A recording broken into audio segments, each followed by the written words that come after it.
ராமநாதபுரத்தில் 6 கோடி ரூபாய் மதிப்பீட்டில் அமைக்கப்பட்டுள்ள பாலைவன பூங்காவை உடனடியாக திறக்க வேண்டும் என்று பொதுமக்கள் கோரிக்கை விடுத்துள்ளனர்.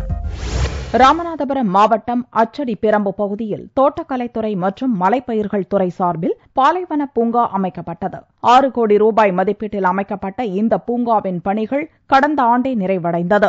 இந்நிலையில் பூங்கா திறக்கப்படும் என்று எதிர்பார்த்த மக்களுக்கு பெருத்த ஏமாற்றமாக பூங்காவிற்கு அரசு பூட்டு போட்டது. திமுக ஆட்சியில் துவக்கப்பட்ட இந்த பூங்கா பணி அதிமுக ஆட்சி காலத்தில் நிறைவடைந்த நிலையில் பூங்காவை திறக்க அதிகாரிகள் முன்வரவில்லை. பூங்காவிற்குள் காற்றாலை, நீரூற்று, பிரச்சார மேடை மற்றும் நடைமேடை என பல்வேறு அம்சங்கள் நிறைந்திருக்கும் நிலையில் அதனை திறக்க அரசு விரைந்து நடவடிக்கை எடுக்க வேண்டும் என்று பொதுமக்கள் கோரிக்கை விடுத்தனர்.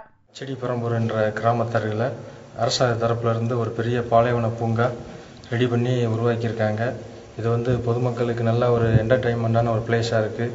இந்த சைடு கீழக்கரை இருக்குது, இந்த சைடு ராமநாதபுரம் மாவட்டம் இருக்குது. ராமநாதபுரம் மக்களுக்கும் கீழக்கரை மக்களுக்கும் இது நல்ல ஒரு யூஸ்ஃபுல்லான ஒரு இடமா இருக்கும். ராமநாதபுரம் மாவட்டத்தில் இதே மாதிரி ஒரு இடம் இது வரைக்கும் எங்கேயும் செஞ்சது இல்லை. அரசாங்கத்திலேருந்து மக்கள் ஒரு பொழுதுபோக்குங்கிற இடம் எங்கேயுமே ஏற்படுத்தினதில்லை. இது ஒன்று ஏற்படுத்தி கிட்டத்தட்ட 1 வருஷம் ஆகி போச்சு. ஆனால் ஒரு 6 கோடி மதிப்பீடில் இதை செஞ்சுருக்காங்க. இதை சீக்கிரம் மக்களுக்காக திறந்து விட்டாங்கன்னா எல்லாருக்கும் இது நல்ல ஒரு பயன்பாடு.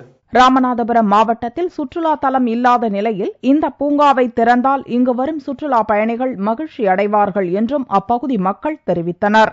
பாலக்கரையில் அமைந்துள்ள பாலைவன பூங்கா தமிழக அரசு சார்பாக 6 கோடி ரூபாய் செலவில் நிறுவப்பட்டது. முடிந்து 8 மாதங்களாகியும் இதுவரை திறக்கப்படவில்லை. அரசாங்கத்தினுடைய பொதுமக்களுடைய வரிப்பணம் 6 கோடி ரூபாய் செலவிடப்பட்டுள்ளது.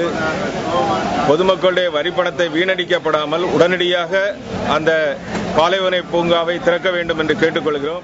மக்களின் வரிப்பணம் வீணடிக்கப்படாமல் பூங்காவை திறக்க அரசு விரைந்து நடவடிக்கை எடுக்கும் என்று ராமநாதபுரம் மக்கள் எதிர்நோக்கியுள்ளனர்.